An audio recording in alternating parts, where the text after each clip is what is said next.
आपण माने जाइथिले जो जगार ओडिया नेता दायित्व नहीं प्रचार दायित्व सेठी बंपर विजय हासिल करछि भारतीय जनता पार्टी कौन सार रिफ्लेक्शन रही आपण कौन एमती देखिले प्रचार जो आपण गोटे प्रचार इफेक्ट पड़ला बोली आप देखो मु तो प्रथमे धन्यवाद देवी बंगाल पश्चिम बंगाल वासी को से whole heartedly Bharatiya Janata party को डेवलपमेंट ना रे नारी सुरक्षा ना रे एवं देशर सार्वभौमत्व ना रे से विजय करिसेंती एवं गोटे आशा रखिसेंती जे यशस्वी प्रधानमंत्री नरेंद्र मोदी जी नेतृत्व में बंगाल आउ उन्नति करिवो। अन्य दिगटी है जे ओडिशा प्रदेश रु आमर राज्य सभापति मनमोहन सामल जी नेतृत्व में एवं माननीय मुख्यमंत्री मोहन चरण माझी एवं माननीय केंद्रमंत्री धर्मेंद्र प्रधान जी नेतृत्व में आमर पाखापाखि आम 700 रु 800 कार्यकर्ता सेठी जाइथिले आउ विधायक माने जाइथिले अनेक विधायक जाइथिले 20-25 जन विधायक मंत्री 7-8 जन समस्त जाइथिले। तो मेनली है जे जो 25-30 टा विधानसभा जोटा ओडिशा बॉर्डर को लगी खड़गपुर लगे लेठू लगिकी कलकाता पर्यंत जोटा लगी मेदिनीपुर एरिया रे एठी ओडिया भोटर को गोटे तांको इन्फ्लुएंस करवा कि सेठी ओडिशा सरकार भारतीय जनता पार्टी सरकार आसला परे कौन एठी परिवर्तन होईची एवं को दिगरे से माने को प्रोग्राम वेस्ट बेंगल रे लागू ही पारिबो तार गोटे तुलनात्मक चित्र आमे तांको देइथिलु एवं आपण गतकाली देखिथिबे भारत वर्ष यशस्वी प्रधानमंत्री जेतेबेले तांकर हमर Bharatiya Janata party headquarter party office रु उद्बोधन देउथिले प्रथम जिनसटी कथा कहले जे स्वास्थ्य क्षेत्र रे एवं से निजे कहले जे जो दिन प्रथम कैबिनेट बसिबो वेस्ट बेंगल रे भारतीय जनता पार्टी सरकार रो सेतेबेले आयुष्मान भारत योजना को आमे हरी झंडी देखेबू ग्रीन फ्लैग देखेबू तो निश्चित भाव रे ई ना कोठी आमर ओडिशा आ वेस्ट बेंगल भितरे जो संबंध आहा प्रतिफलित होईची एवं निश्चित भाव रे आगामी दिन रे गोटे बड़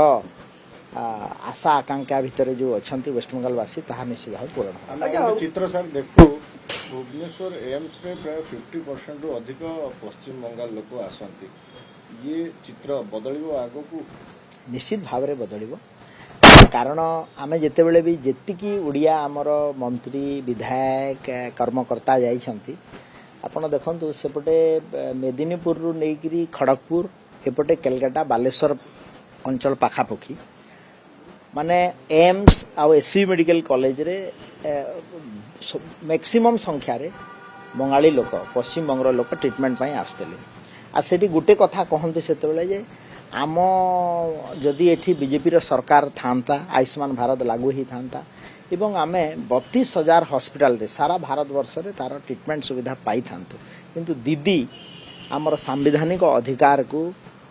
हनन करिक रखिछि तो निश्चित भाव रे आमे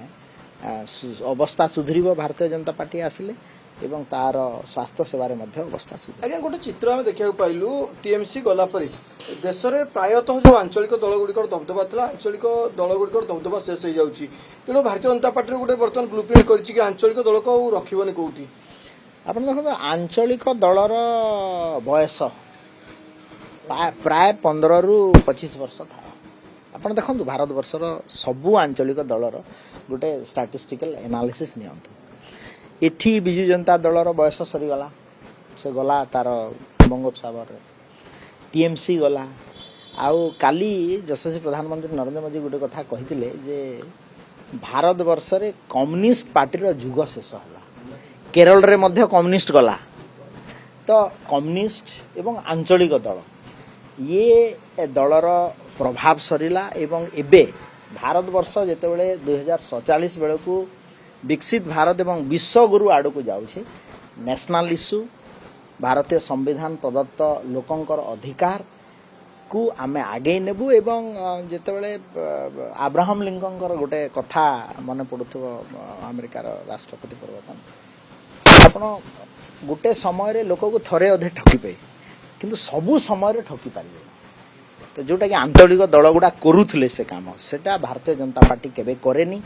जहाँ कहे ताहा करे आ गोटे कथा काली कहले देखिए जे ये मोदी गारंटी है मोदी गारंटी माने विश्वगुरु विकसित भारत आड़ को जीव एवं अंग बंग कलिंग कथा भी गतकाली कहिथिले एवं ଏହା ଗୋଟେ ପୂର୍ବୋଦୟର ବିକାଶରେ ସହାୟକ ହେବ। ସାରା ଦେଶ ବର୍ତ୍ତମାନ ବିଜେପିର ଗଡ଼ କୁହାଯାଇପାରିବ। ନିଶ୍ଚିତ ଭାବରେ ଆମେ ସାରା ଭାରତବର୍ଷରେ ଲୋକେ जनता जनार्दन भारतीय जनता पार्टी विकास धारा को एवं यशस्वी प्रधानमंत्री नरेंद्र मोदी जी को आशीर्वाद देइछंती। आमे गर्व केबे करिवु नाही बीजेपी रे गड़ बोली लोके आत्मविश्वास सहित भारतीय जनता पार्टी को जेहेतु आशीर्वाद करुछंती सेथिबाई भारतीय जनता पार्टी दायित्व सारा भारत वर्ष रे बढ़ी जाय। आ गोटे कथा होची जो ममता दीदी कहले 100 रु अधिक सीट को लूट करछंती काल जा स्टेटमेंट दउतले जातीय गणमाध्यम प्रकृତରେ कौन ये कथा कहया पछे कौन तात्पर्य दिला ना नहीं केवल हारिबा सेटा तांकर निराशार परिचय लोके तांको हरैछंती आमे काहे की लूट करिवु एते दिन हलानी 15 वर्ष तो सरकार रे थिले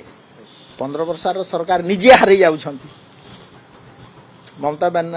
Banerjee honourable chief minister West Bengal निजे हारि जाउछंती स्टालिन निजे हारि जाउछंती मुख्यमंत्री हारि जाउछंती आ फेर कहिबे लूट करूछु तो निश्चित कलबल तो कर लगे पारि जगन्नाथ धाम रो नाम परिवर्तन एबे हबो कारण वेस्ट बंगाल भी बीजेपी सरकार ता ऊपर मु विशेष मंतव्य देवी नाही जगन्नाथ संस्कृतिर कथा विशारद माने अछंती सेठी सरकार। सर गोटे कथा जो जाजपुर हम जो चित्र देखिलु जे वर्तमान तो सेठी खाଇବା बंद कर जाई फास्ट फूड दहीबरा सब 7 दिन पे बंद कर जाई किंतु जो बारंबार सर एमदी जो फूड सेफ्टी विभाग को अपन किसी निर्देश देबे कि जे प्रॉपर्ली चेकिंग हो काहेकना बाहर खाଇବା ऊपर वर्तमान समस्तकर साधारण लोकन को भय हलानी जे से खाଇବା केते सुरक्षित खरा दिन आस्ती जेपरि हबे देखुथिबे एई सब ये प्रॉब्लम निश्चित भाव में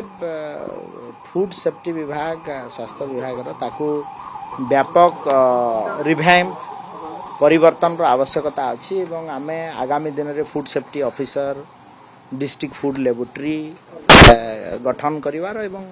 तार टिके अपॉइंटमेंट प्रोसीजर एवं तार प्रोसीजर को मेंटेन करे आवश्यकता अच्छी यहाँ को सरकार गुरुत्वर सहित चैलेंज भाव में ग्रहण करिছে एवं आगामी दिन में फूड सेफ्टी विभाग को सुदृढ़ करा चेकिंग हम कि सर खाଇବା जोगुड़ा अच्छी विभिन्न जिले में जो रास्ता कट विशेष स्ट्रीट फूड गुड़ाक दहीबरा है पानीय जल गुड़िक है जाजपुर चित्र पर सर चेकिंग हम कि देखो मुझे कहली आम स्टाफ जेहेतु सर्टेज अच्छा आम रिभैम्प कर पुराना करूँ एवं आमे पारु पर्यंत सचेतनता कार्यक्रम माध्यम जनसाधारण को अनुरोध करूँ